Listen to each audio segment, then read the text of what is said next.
नमस्कार मंडळी. आजचा सुवर्णक्षण म्हणजे वैष्णवांचा मेळा आळंदी ते पंढरपूर असा पायी प्रवास करून पंढरपूरला पोहोचला.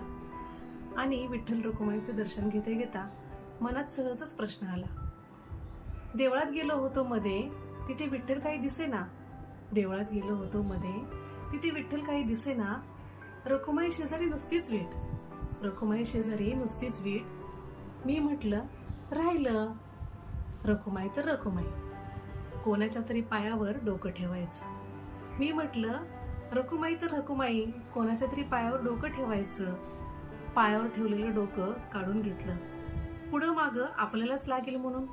पायावर ठेवलेलं डोकं काढून घेतलं, पुढं मागं आपल्यालाच लागेल म्हणून. आणि जाता जाता सहज रखुमाईला म्हणालो, जाता जाता सहज रखुमाईला म्हणालो, विठू कुठं गेला? दिसत नाही.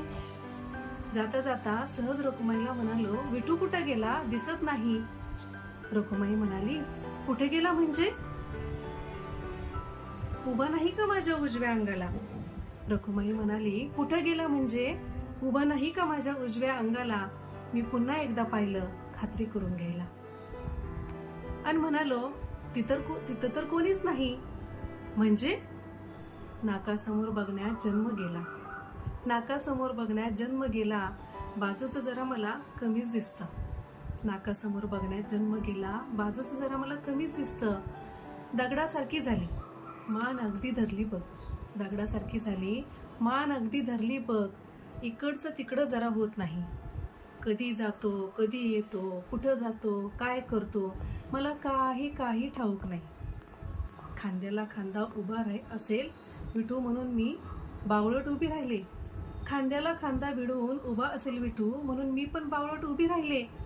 आषाढी कार्तिकेला इतके लोक येतात नेहमी, आषाढी कार्तिकेला इतके लोक येतात नेहमी, मला कसं कोणी सांगितलं नाही.